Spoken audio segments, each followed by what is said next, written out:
안녕하세요. 저는 30대에 결혼한 지 얼마 안 되는 새댁이고요.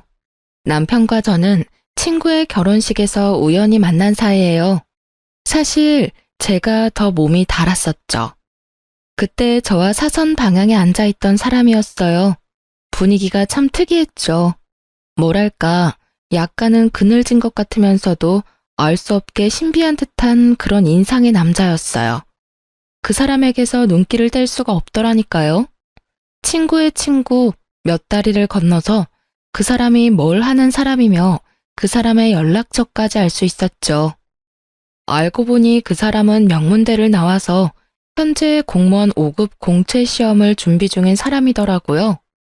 정말 큰 용기를 내서 그 사람에게 전화를 걸었더니 저를 기억하고는 있더라고요. 하지만 처음 반응은 심드렁했답니다. 그렇게 한동안 반응이 없더니 제가 적극적으로 대쉬를 하니까 슬슬 제 쪽으로 넘어오기 시작했어요. 저는 대학교를 나오기는 했지만 지방에 있는 대학교를 나온 사람이었죠. 학벌로 따지자면 제가 많이 기우는 형편이었답니다. 서로 마음만 맞는다면 까짓 학벌이 뭐냐 하는 생각이었죠. 그 사람과 이 얘기 저 얘기 하다가 그 사람에 대해서 여러 가지를 알게 되었죠. 어머니가 일찍 돌아가셨다고 하더군요. 그 사람에게서 느낀 그늘이 어쩌면 어머니를 일찍 여인 탓이라는 생각이 들었답니다. 그리고 어머니의 정을 모르고 자랐다는 생각을 하니 가슴이 아팠어요. 아버지 손에 혼자 자랐다니 자라면서 느꼈을 외로움도 컸겠죠.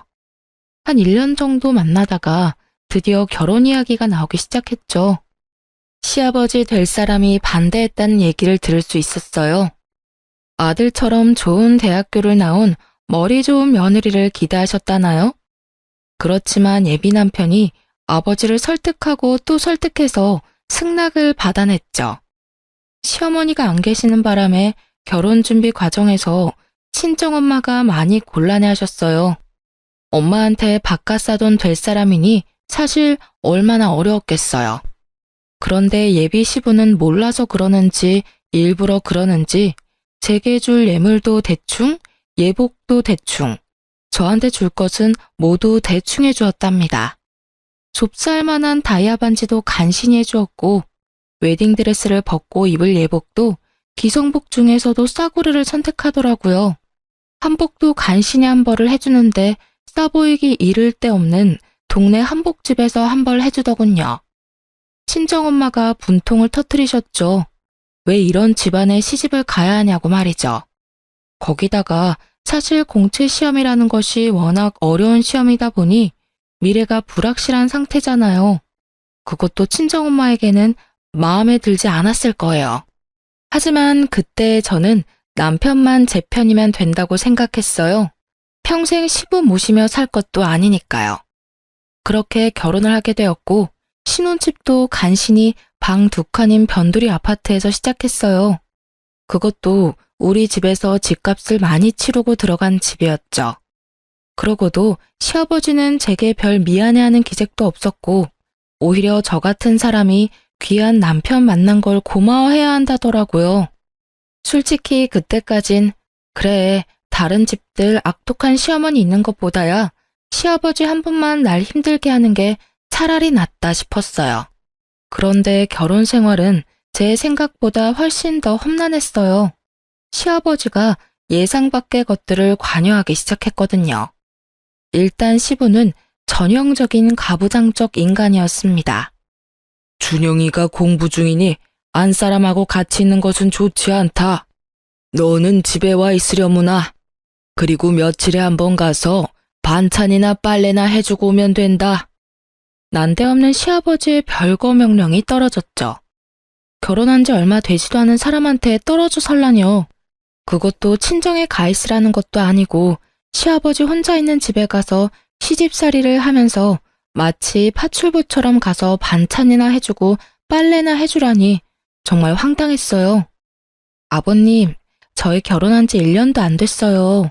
신혼부부라고요.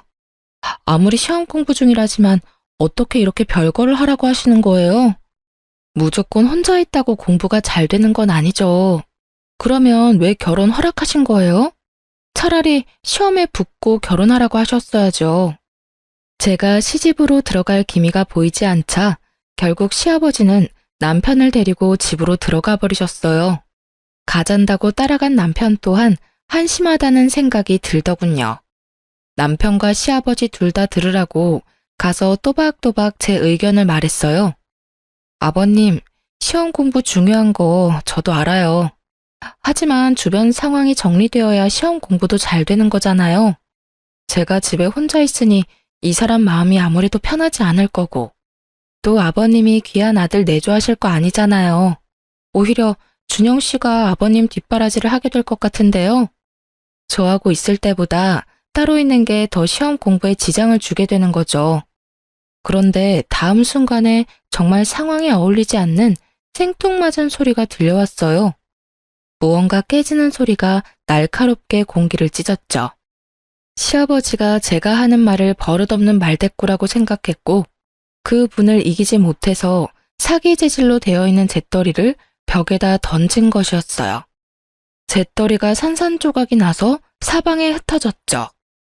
아버님, 저희가 기왕 결혼을 한 이상 아무리 부모님이라 해도 이러실 권리가 없으신 거예요. 그걸 왜 모르세요? 그리고 아버님, 사람을 향해서 던지지는 않으셨다고 해도 이건 엄연히 폭력이에요. 어떻게 맞이한 지 1년도 안 되는 며느리 앞에서 이런 충격적인 모습까지 보여주세요? 남편이 제 입을 막고 끌다시피 밖으로 데리고 나오더라고요. 내 말 틀린 거 하나도 없잖아. 그리고 준영 씨도 그래. 어떻게 새신랑이 오란다고 그렇게 홀딱 가버려? 집에 새 신부 혼자 놔두고 말이야. 귀를 막고 한번 물어봐. 세상 천지에 시아버지 집에 들어와 사는 며느리가 어딨어. 그것도 단 둘이. 당신은 이게 경우에 맞는 요구라고 생각해? 남편이 싹싹 빌다시피 제게 사정을 하더라고요. 아버지가 원래 가부장적인 분이야. 자라면서 아버지 뜻을 거역해 본 적이 없어. 어머니도 살아생전에 아버지 의견 반대하는 건 거의 본 적이 없고. 당신이 이해해, 응? 참나, 뭐 이런 경우가 다 있나요? 아니, 가부장적이면 그 요구가 아무리 불합리해도 다 들어야 한다는 건가요? 저는 남편의 이런 해명이 더 이해가 안 가더라고요. 그래서 저는 남편더러 시험 공부 뒷바라지 제가 제대로 할 테니 집으로 돌아가든지 여기 눌러 앉아서 다시는 저를 볼 생각을 말든지 둘 중에 하나를 택하라고 했어요. 그리고 이런 뜻을 시아버지에게도 분명히 전했죠. 신혼 초부터 별거 하느니 차라리 헤어지겠다고. 시아버지에게 대들고 대들어서 남편을 집으로 데리고 가는데 성공했어요. 첫 번째 라운드는 제 승리로 끝난 것이었죠.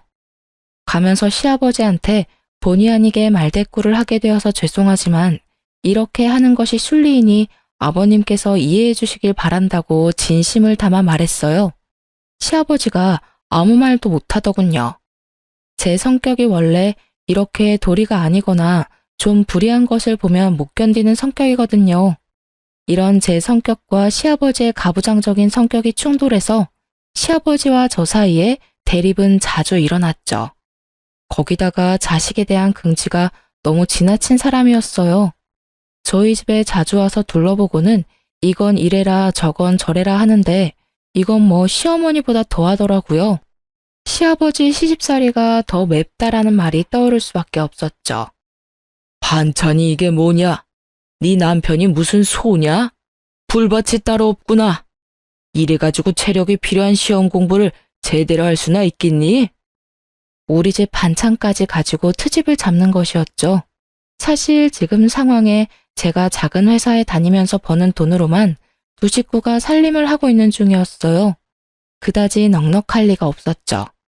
돼지고기는 기름기도 많고 건강에 좋지 않다.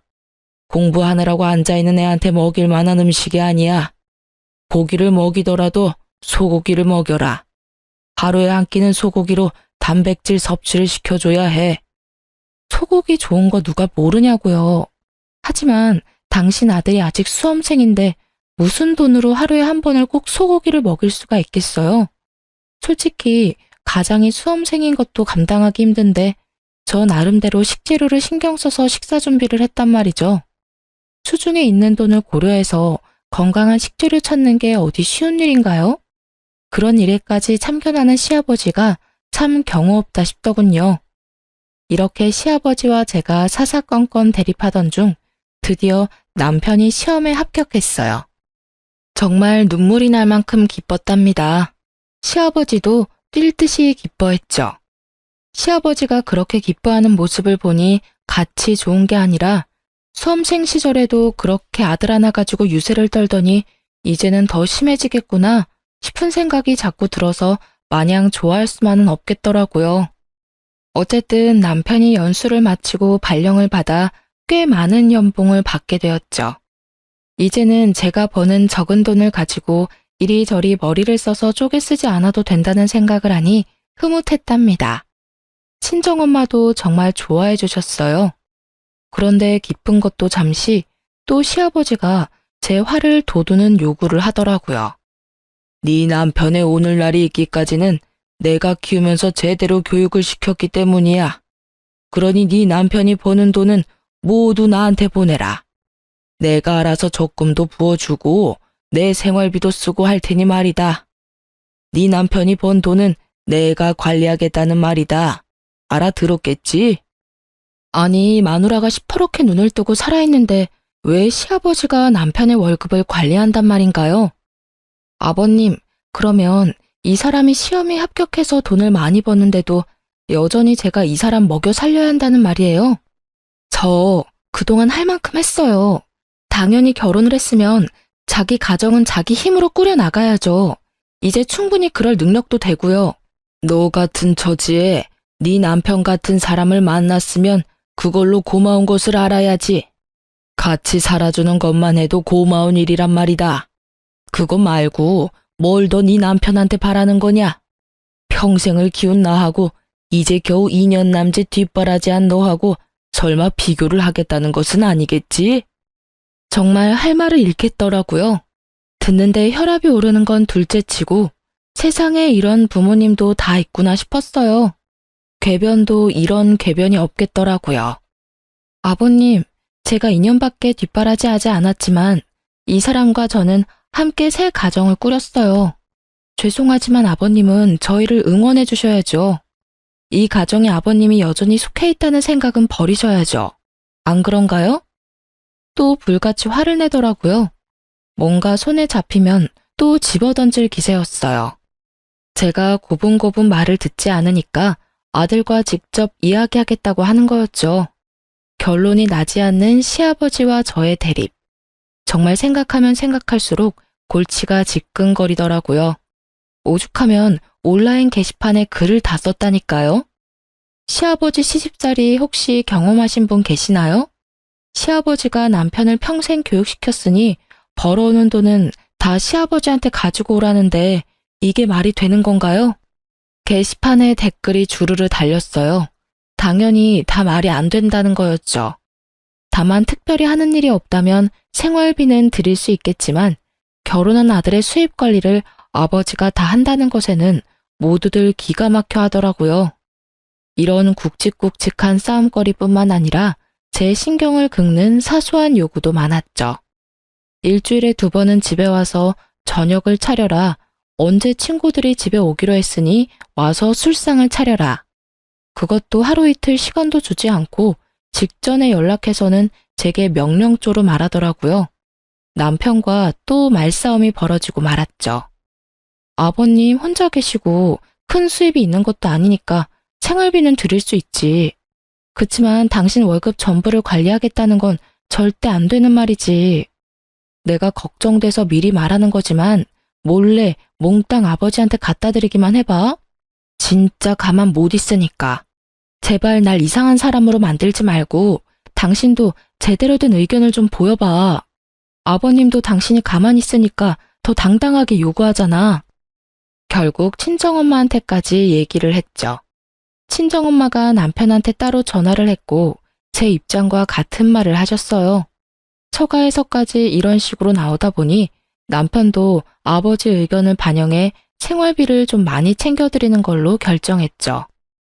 저 역시 남편이 꽤 돈을 받아오는데 혼자 있는 시아버지가 남루하게 사는 것을 바라지 않았어요. 충분히 쓸만한 돈을 들였고요. 그런데 돈을 받을 때마다 굳이 전화를 걸어서 제게 불만을 토로하더라고요. 꼴랑 200만 원 줘놓고 내 입에 풀칠은 하겠어? 내가 이런 대우 받으려고 정성껏 키운 줄 아니? 그 아이 그렇게 좋은 대학에 입학할 수 있었던 것도 결국은 내 덕 아니냐? 그리고 그 학과도 내가 선택하게 했었다. 그 사이 교육비는 또 얼마나 들었겠니? 나 네 남편 교육비 대느라고 빚도 있는 사람이다. 월급 받아서 내가 다 쓰겠다는 것도 아니고 너희들 위해서 적금도 부어주겠다는 것 아니냐?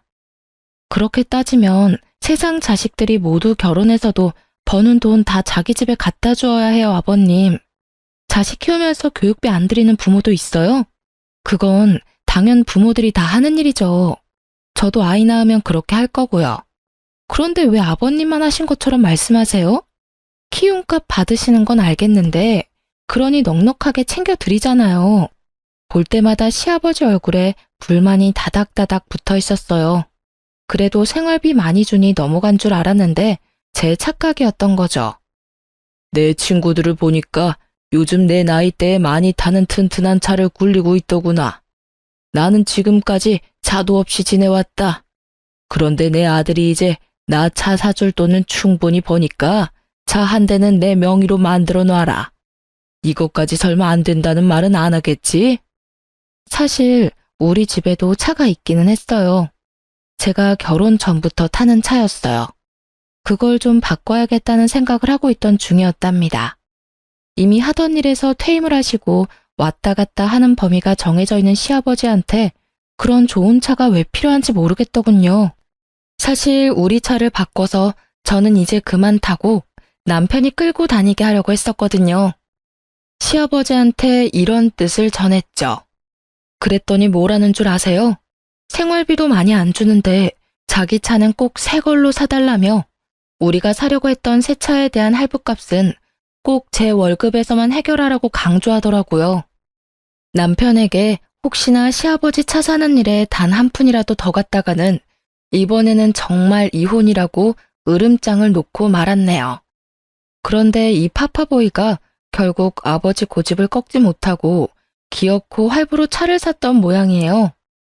그것도 저한테 숨기고 있다가 남편의 카드 명세서를 보고 알게 되었답니다. 제가 이미 예고한 대로 짐을 싸서 친정으로 가버렸어요. 남편이 예상보다 늦게 친정으로 찾아왔더라고요. 거의 보름이나 지난 다음에 저를 데리러 왔죠. 부모님은 그런 남편을 보고 혀를 끌끌 차며 말하셨죠. 직업이 좋을지 모르나 이리 보나 저리 보나 참 마음에 안 드는 사위라고 말이죠. 결국 시부차는 저질러 놨으니 저희 차를 미루기로 했네요. 남편이 자신은 굳이 차가 필요하지 않다고 알아서 뒤로 빠졌어요. 시아버지와 저의 싸움을 좀 줄여보자는 생각에서였겠죠. 그래서 제가 타던 차는 같이 타기로 마무리됐고 좀 더 바쁜 일이 있는 사람이 차를 먼저 쓰기로 한 거였어요. 그런데 시아버지의 요구는 그것으로 끝나지 않았어요. 집안의 도배를 모두 새로 해야겠으니 그 비용을 대고 와서 일하는 사람들 감독을 하라고 하기도 했고요. 언제는 또 친척 중 누구 결혼식에 가는데 그때 입을 명품 로고가 붙은 양복을 꼭 마련해내라고 하기도 했어요. 이건 무슨 명품 핸드백 사달라는 시어머니하고 다를 바가 없더군요. 견디다 못한 제가 몇 번 더 친정으로 가버리기도 했고요.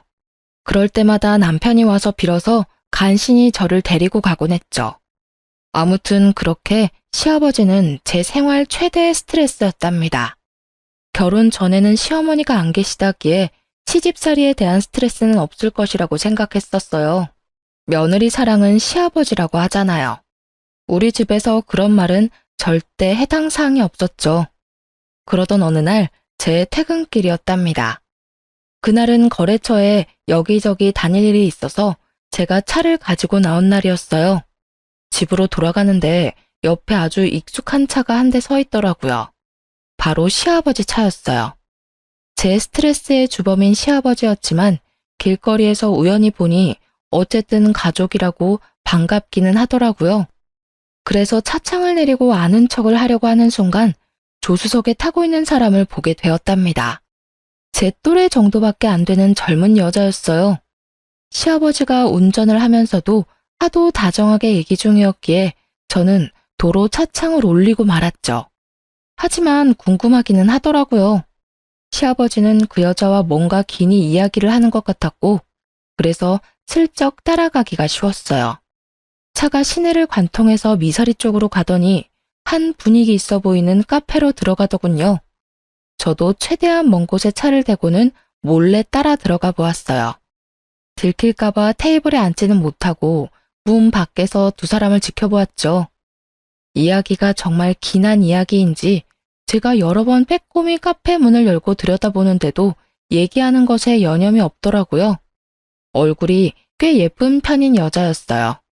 지적인 분위기가 철철 흐르는 여자여서 둘이 어떤 관계일까 너무 궁금하더라고요. 아버님 말야, 혹시 너무 외로우신 건 아닐까? 나 오늘 길거리에서 아버님 차에 젊은 여자가 같이 탄 거 봤어. 미사리까지 가시던데. 얘기도 아주 긴한 얘기인 것 같았고, 내가 보기엔 보통 사이가 아닌 것 같았다니까. 남편이 픽 웃더군요. 그러더니 갑자기 그 여자가 어떻게 생겼는지 대략 이야기를 해보라는 것이었죠. 제가 얘기를 하고 나니 남편이 갑자기 더 크게 웃더라고요. 누군지 내가 알 것 같다. 걔는 아버지 사촌 형제 딸이야. 나랑은 그러니까 육촌간이 되는 여동생이지. 미국에 있다가 최근에 귀국했어. 바로 구해구만 뭐. 그런데 요즘 세상에 당숙하고 당질이 뭐 그렇게 가까운 사이야? 그렇게 긴히 나눌 말이 뭐가 있어.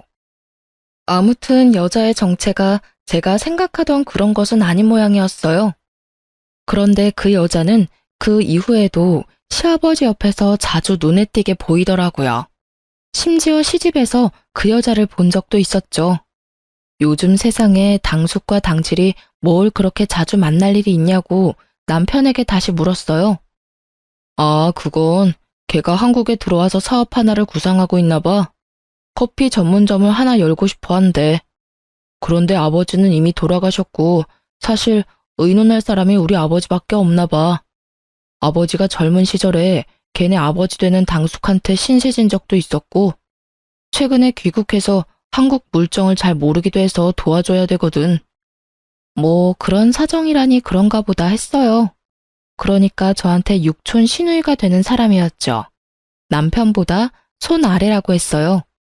그래서 그 육촌 시누이에 대한 이야기는 잊고 있었고 그렇게 몇 주가 흐른 다음이었어요. 친정엄마가 밑반찬을 아주 넉넉히 해오시면서 제 시부에게도 갖다 주라고 하기에 반찬들을 챙겨 들고 퇴근 후 조금 늦은 저녁에 시집으로 갔죠. 엘리베이터에서 내렸더니 현관문 앞에 어떤 여자가 문을 열고 나오고 있더라고요. 그 육촌 시누이 되는 사람이었어요. 그 여자가 고개를 들고 저를 보더니 깜짝 놀라더라고요. 안녕하세요. 말씀만 들었지 인사는 처음이네요. 제가 아마 옳게 되는 입장일 거예요. 그렇게 말씀 들었어요. 안녕하세요. 저도 말씀 많이 들었어요. 다음에 뵐게요. 제가 지금은 바쁜 일이 좀 있어서. 뭐 그리 놀랄 일이 있었던지 어딜 빨리 가봐야 한다며 도망치듯 그 자리를 벗어나더라고요. 그런데 너무 서둘다 보니 핸드백이 도어락 손잡이에 걸리면서 바닥에 뭔가가 떨어지더군요. 집어들고 보니 가방 장식품이었어요. 비싸 보이는 물건이라 꼭 전해줘야겠다고 생각하고 아래층으로 따라 내려갔죠. 찰나의 순간이라 아직 멀리 못 갔을 거라 생각했는데 쉽게 보이지 않더라고요. 두리번거리다가 다른 동까지 와버렸고 마침 어떤 여자 통화 소리가 들리는데 그 여자 같더라고요. 나 정말 깜짝 놀랐어. 갑자기 문 앞에 서 있더라니까. 언제까지 기다려야 하는데 아버님한테 무슨 대책이 있으신 건데 그 여자랑은 정말 언제 헤어질 거야? 이 말만은 정확히 들을 수 있었죠. 하지만 지나가는 자동차 소리에 더 자세한 말은 들을 수 없었어요. 속으로 이 시누이도 애정관계가 복잡하구나 생각했답니다. 목소리가 들리는 방향으로 찾아갔죠. 아가씨, 여기 뭐 하나 떨어뜨리고 가셔서 그야말로 유령이라도 본 듯 기겁을 하며 도망을 가더라고요. 정말 빠른 속도로 그곳을 벗어나는 거 있죠? 남편이 퇴근한 후 이 이야기를 하면서 집까지 드나드는 이유가 뭐냐 물었죠. 그랬더니 남편이 말하기를 그 사업 관리를 아버지에게 맡길 수도 있다는 것이었어요.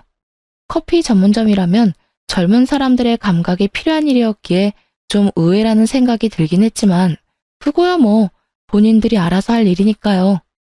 그즘 남편은 일이 많은지 귀가가 늦는 날이 많았어요. 공무원의 좋은 점 하나가 칼퇴인데 남편은 신입이라 아직은 그러지 못하다는 것이었죠. 남편이 힘들겠다 싶었어요. 친정엄마가 그 말을 듣고 정말 등급이 좋은 사고를 사서 올려보내셨어요. 이번에도 역시 넉넉하게 보내주셨기에 시아버지 몫까지 준비했죠. 그리고 거의 밤을 새고 사고를 고았어요. 덕분에 다음날 출근해서 신나게 졸았답니다. 시아버지가 먹을 것을 따로 담아서 차에 싣고 시집을 향해 갔죠. 시집에 도착해보니 좀 의외의 상황이 눈앞에 벌어져 있더군요. 우선 신입이라 일에 바쁘다던 남편이 그날만은 칼퇴를 했는지 시집에 와 있더라고요. 그런데 시아버지와 함께 그 육촌 시누이도 같이 있더라고요. 요즘 들어 늘 귀가가 늦었던 남편이었기에 조금 이상하다 싶긴 했죠. 그리고 또 좀 이상한 것이 제가 들어가니 그동안 무슨 이야기를 하고 있었던지 입을 다물면서 분위기가 싸해지는 것이었어요. 할 얘기를 해봤자 시누이가 벌인다는 사업 이야기밖에 없었을 텐데 그 이야기가 저 있는 곳에서는 못할 이야기인가 싶더라고요. 하긴 우리 시아버지가 저를 무시하는 거야 뭐 잘 알고 있긴 하지만요. 저 같은 사람이 남편과 살고 있다는 것 자체를 고마워해야 한다는 사람이잖아요. 그러니 뭐 사업 이야기 같은 얘기를 제 앞에서 굳이 하고 싶지 않을 수도 있었겠죠. 하지만 어쨌든 이런 분위기가 마음에 걸리긴 했어요. 직감적으로 뭔가 이상한 것은 틀림없었죠. 남편과 함께 집으로 돌아왔지만 제 마음이 계속 찜찜했어요. 남편이 샤워를 하고 피곤하다며 먼저 잠에 떨어지고 나서 침대 옆 협탁 위에 있는 남편 핸드폰이 눈에 띄었죠. 패턴이 걸려있더군요. 하지만 남편은 제가 아는 한 일과 아버지밖에 모르는 단순한 사람이었죠. 슬쩍 멀리서 보았던 패턴을 비슷하게 따라해보니 금방 풀리더라고요. 시아버지와 주고받은 문자가 우선 보이더군요. 어떤 방법으로 일을 처리하시려고 그러시는데요? 어떻게든 이 애비가 알아서 할 테니 기다려라. 이런 내용밖에 별다른 내용은 없었어요. 하지만 처리한다는 그 일이 어떤 일인지 궁금하긴 하더라고요. 그리고 패턴이 열린 김에 남편의 핸드폰을 구석구석 살펴보았죠. 그러다가 앨범에서 그 시누이와 남편이 찍은 사진을 발견하게 되었어요. 좀 상식적이지는 않더라고요. 요즘 세상 사촌 간에도 특별한 경우가 아니면 그다지 교류가 없는 판국에 육촌남매가 같이 사진 찍을 일이 뭐가 있나 싶더라니까요. 셀카는 아니고 누가 찍어준 듯 한 방향을 바라보고 같이 웃고 있는 사진이었어요. 그런데 그 순간 갑자기 제 머리를 치고 지나가는 기억 하나가 있었죠. 그때 그 시누이의 통화 내용 말이에요. 특히 그 갑자기 문 앞에 서 있더라니까 라는 대목에서 갑자기 문 앞에 서 있던 사람은 저밖에 없었거든요. 그렇다면 절 보고 그렇게 놀랐다는 말인데 저는 그 집 며느리 되는 사람이잖아요. 전혀 놀랄 이유가 없는데 뭔가 제게 숨기는 게 있다는 거 아니겠어요? 곰곰이 생각하던 중 한 가지 계획을 세우고 시집을 방문했어요. 하지만 세 사람이 같이 있는 경우가 드물더라고요. 남편도 제 시간에 퇴근하기 시작했죠. 제 계획을 실행하는데 한 달이 넘게 걸렸어요. 저는 일부러라도 시집을 자주 방문했어요. 결국은 기회가 오더라고요. 예고 없이 찾아가 보니 마침 세 사람이 또 같이 있는 날이었어요. 이번에도 그 묘한 싸한 분위기를 느낄 수 있었고요. 저는 일부러 이것저것 싸간 음식을 늘어놓으며 분위기를 유쾌하게 하려고 했죠. 그런데 그 분위기가 여관에서 자연스러워지지 않더군요. 제가 가지고 간 음식을 다 먹은 두 남자가 담배를 피우겠다고 베란다로 나갔죠. 아가씨, 한식집 차리신다면서요? 한식집은 일할 사람도 많이 필요하고 아무래도 아버님같이 연세 좀 있으신 분이 관리해 주셔야 할 거예요. 그나저나 여러 가지로 바쁘시겠어요. 남편이 분명 커피 전문점이라고 말했지만 일부러 넘겨짚어 물어본 것인데 역시나 걸려들었어요. 그러게 말이에요. 제가 최근에 주로 미국에 있었기 때문에 그 사이 한국 물정을 많이 잊어버렸어요. 그래도 한국 땅이니 한국 먹거리가 제일 잘 팔릴 것 같아서 그걸로 사업 아이템을 정했어요. 이제 그 세 사람 사이에 제가 모르는 모종의 일이 있다는 것은 제 막연한 짐작이 아니라 분명한 것이었죠. 집에 들어와서 곰곰이 생각에 잠겼어요. 그리고 다음날 신우의 어떤 말도 또 머릿속에 떠올랐죠. 바로 핸드백 장식을 주러 나갔을 때 한 말. 그 여자랑은 언제 헤어질 건데? 라고 전화에 대고 하는 말이었죠. 여기서 그 여자라 함은 바로 저를 칭하는 말이라는 생각은 지나친 것일까요? 저는 고개를 여러 번 저었답니다. 설마 아닐 거야, 아닐 거야 했죠. 다음날 남편을 먼저 출근시킨 다음 바로 흥신소를 붙였답니다. 흥신소에서 연락이 오기까지 기다리는 시간이 그리 길지 않았어요. 바로 며칠 만에 흥신소에서 아주 결정적인 사진 몇 장들이 우선 날아왔거든요. 육촌 시누이 혈족이라면서요. 다정하게 같이 모텔에 드나드는 사진도 있더라고요. 기도 안 차더군요. 남편의 퇴근 시간, 그 여자가 남편의 직장 앞에 서서 기다리는 사진도 있었죠. 흥신소에서 보내온 동영상에는 제가 모를 자동차를 타고 둘이 서울 근교로 나가는 것도 포함되어 있었습니다. 직업이 공무원인 만큼 조심해야 했겠죠. 숙박업소 출입은 주로 서울에서 좀 떨어진 곳에서 잡았고 퇴근 시간이 늦었던 이유가 이 여자 때문인 것도 알게 되었네요. 흥신소의 말로는 남편은 거의 정시 퇴근을 한다고 말해줬어요. 남편이 제가 모든 것을 알고 있다는 것도 모른 채 집에 와서 하는 꼬라지를 당분간 지켜보았어요. 퇴근할 때마다 무지무지 피곤해 보이더군요. 하긴 그 먼 거리를 운전해서 나갔다가 숙박업소에 들어갔다 나오고 또 반대 방향인 집까지 먼 거리를 운전해서 오려니 얼마나 피곤하겠어요. 아주 단순한 인간인 줄 알았더니만 피곤해하는 연기는 꽤 수준급이더군요. 이후에 보내오는 사진들도 가관이었어요. 커플 모자에 커플티를 착용한 사진부터 시작해서 놀이공원에서 아이들처럼 천진하게 뛰노는 사진까지 별별 사진이 다 있더라니까요. 둘이 불륜관계라는 것은 이제 분명했죠. 그리고 당연히 육촌 시누이라는 것도 거짓말이었을 테고요. 하지만 한 가지 여전히 해결되지 않는 것이 있었어요.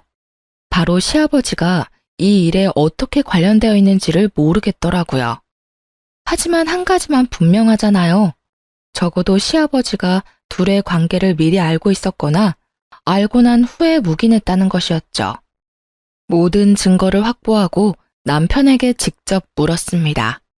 사진들과 동영상이 담긴 USB를 남편 앞에 던졌어요. 그걸 본 남편의 얼굴이 마치 죽은 사람처럼 핏기가 없어지더군요. 남편을 추궁했어요. 우선 얼마나 된 사이인지를 물었죠. 한동안 입을 다물고 있던 남편이 전부 포기한 듯 털어놓기 시작하더군요. 그 여잔 내가 대학교 때부터 좋아한 내 첫사랑이야. 잠시 사정이 있어서 헤어져 있다가 최근에 다시 만난 사이야. 정말 기가 막히더군요. 길거리에서 만나서 잠깐 즐긴 것이라고 하면 차라리 이것보단 나을 것 같았어요. 그런데 10년이 넘도록 간직해온 첫사랑이라뇨. 그렇게 첫사랑을 못 잊으면서 왜 저하고 결혼했냐고 따졌죠. 그랬더니 망설이면서 한다는 말이 더 가관이었어요. 제가 먼저 접근해왔지만 사실 저에 대해서 큰 관심은 없었다고 하더라고요. 그런데 친구들을 통해서 아름아름 알아보니 우리 친정이 잘 산다는 걸 듣게 되고 아버지와 의논해서 결혼을 결정했다고 말이에요.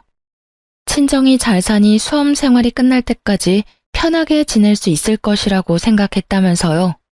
그러니까 이 미친 부자가 수험 생활 동안 돈 꺼낼 수 있는 ATM이라고 저를 생각한 거예요. 결혼을 어떻게 수험생활 동안 생활비 대주는 용도로 생각했어? 그 좋은 학교에서는 그렇게 가르치나 봐? 첫사랑? 그래. 누구한테나 첫사랑은 있지.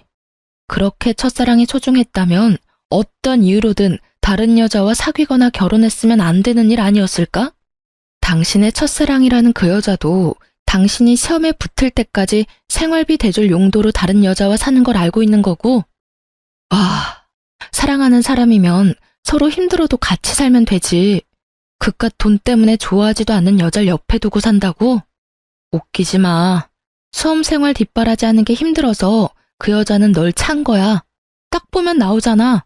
그게 네가 말한 진정한 사랑이야? 당신은 그 잘난 머리로 공부만 하지 말고 사람 보는 눈을 높여봐. 하긴 내가 그런 말 할 처지는 안 되네. 당신이 뭐가 잘났다고 돈 써가며 내조했을까? 남편이 말없이 듣고 있더군요. 그 여자가 먼저 남편을 차서 헤어지게 되었다더군요. 그래서 헤어져 있는 기간 동안에 그 여자가 다른 남자하고 약혼을 했다가 파혼을 했다는 것도 듣게 되었죠. 그게 모두 미국에서 이루어진 일이라고 했고, 귀국해서는 남편을 찾았는데 남편은 그때 시험 공부 중이었고요. 그때 마침 제가 적극적으로 남편에게 대시를 했었던 바람에 결혼까지 한 거였죠. 웃긴 건 시아버지가 그 여자를 무척 마음에 들어한다고 말하더라고요. 남편과 같은 명문대 출신이라 머리가 좋다는 이유에서요. 시부가 얼마나 가부장적이냐면 자식을 낳으면 머리는 엄마 쪽을 닮는 거라며 무조건 좋은 대학을 나온 사람과 결혼해야 한다는 이념을 가진 사람이었어요. 아무리 그래도 그렇지 이미 결혼식까지 치른 자식이 다른 여자를 만난다는데 뜯어 말렸어도 모자랄 판에 오히려 반가워했다네요. 정말 비뚤어진 아버지와 비뚤어진 아들의 합작품이 아닐 수 없었어요. 다음 날 남편놈과 함께 시부에게 찾아갔죠. 도살장에 끌려가는 소같이 구는 남편놈과 함께 도착했더니 시부도 뭔가 잘못되었다는 걸 알아차린 거죠. 이 사람 이제 다 자랐고 결혼까지 한 사람이에요. 자기 가정을 꾸려나가는 데 있어서 아버님이 초등학생 학교 보낸 것처럼 참견하신 일에 대해서는 더 말씀드리지도 않겠어요. 그런데 그렇게 좋은 대학에 보내 잘 교육시켰다는 분이 아들의 불륜관계를 부추기다뇨? 그리고 이미 결혼한 죄 없는 며느리를 내쫓을 생각을 하셨다고요? 아버님의 아들에 대한 평생 교육이 어땠는지를 정말 잘 알겠네요. 바로 아버님의 그런 삐뚤어진 사랑이 삐뚤어진 아들을 만들어낸 거예요. 결혼은 조건이 아니라 사랑으로 하는 거지. 돈이 필요해서 잠깐 같이 사는 계약관계가 아니라고요. 뭐 위자료 치르고 아들 이혼하면 그만이라 생각할 건가요? 아버님이 돈 뜯어내는 ATM 정도로만 생각했으니 저도 순순히 물러날 생각 없네요. 뜯어간 만큼 도로 채워 넣으셔야죠. 아시죠? 저는 남편 수험 생활을 마칠 때까지 가정에 헌신했고 남편은 뒷바라지 해준 조광지처 배신하고 더러운 불륜이란 걸 저지른 불륜남일 뿐인 거. 물론 아버지로서 아들 불륜 눈 감아준 것도 법적으로 크게 작용할 거예요. 다들 그만한 대가는 치르셔야죠. 뭐라? 시끄럽다. 네가 끝까지 못 배운 티를 내는구나. 나를 감히 훈계해? 귀한 우리 아들을 너같이 못 배운 것한테 주려고 평생 그렇게 정성을 들였는 줄 아느냐? 거기다가 계집애가 남자에게 정신이 팔려 부끄러운 것도 모르고 먼저 뒷공문이 쫓아다니던 네가 내 마음에 들었을 줄 아느냐? 거기다가 생각한 만큼 돈도 안 쓰는 구두쇠 집안이더구나. 잘 산다기에 수험 생활할 동안 퍼줄 줄 알았지. 거기다가 고분고분하지도 않고 하나부터 끝까지 너는 내 며느리가 아니었어. 못 배웠다고 계속 무시하시는데 그쪽이야말로 하나는 알고 둘은 모르나 보죠? 세상 사람들은 뭐라 생각하겠어요? 법적으로 사기 결혼에 해당하는 행위를 오로지 돈 때문에 밀어붙였으면 그건 부모가 자식 이용했다고밖에 생각 못하죠. 그리고 귀한 아드님 공무원 만들 생각은 하고 한순간에 인생 망할 줄은 상상도 못했나 보죠? 이 사람 직장? 공직이죠. 그래서 더 알려야 한다고 생각해요. 이 사람은 공직을 수행해서는 안 되는 사람이죠. 제가 책임지고 끌어내려 줄게요. 사기 결혼과 불륜을 행한 공직자. 사람들이 얼마나 분노하겠어요? 조금 전까지 당당하던 시아버지가 싹싹 빌기 시작하더군요. 자신이 잠깐 정신이 나갔었다는 둥, 여러 가지로 저를 힘들게 했겠다는 둥. 이제 와서 일을 손바닥 뒤집듯이 없는 일로 만들려고 하는 것이었죠. 두 부자가 싹싹 빌다시피 하지만 저는 봐줄 생각이 없어요. 증거를 다 갖추어 투서를 했죠. 증거는 모두 갖추어져 있으므로 전 남편은 파면 내지 중징계가 불가피해 보였죠. 그리고 저번 온라인 게시판에 올렸던 글에 제 근황을 달았고 저를 걱정해주던 사람들이 전부 함께 그 부자를 손가락질하기 시작했죠. 저는 위자료를 듬뿍 받아내고 이혼했어요. 결혼 기간이 짧아 재산 분할 같은 건 할 게 없었지만 제가 가정에 충실히 기여한 점을 내세워 위자료를 최대한 받고 끝냈죠. 하지만 그 돈으로 제가 겪은 상처들의 큰 위로가 되진 않더라고요. 물론 상간녀에게도 소송으로 승소의 위자료를 받긴 받았는데 끝까지 진심이 담긴 사과를 듣진 못했거든요. 제 이야기를 들은 여러분이 조금 답답하셨을지도 모르겠네요. 남편을 너무 좋아했던 게 죄였나 싶기도 하고. 큰 상처를 남기고 간 결혼이라 스스로 자책도 많이 했는데요. 하지만 사기친 놈이 잘못한 거지 사기 당한 사람이 잘못한 건 아니잖아요. 그리고 세상에 이런저런 부모 많다지만 이런 식으로 팔자 한번 펴보려고 자식 장사하는 부모를 처음 겪어봐서인지 솔직히 이제 결혼이란 게 너무 두렵네요. 제대로 된 집안에 시집 가려는 게 그렇게 큰 욕심인가 싶네요. 지금까지 제 결혼 생활에 대해 말씀드렸어요.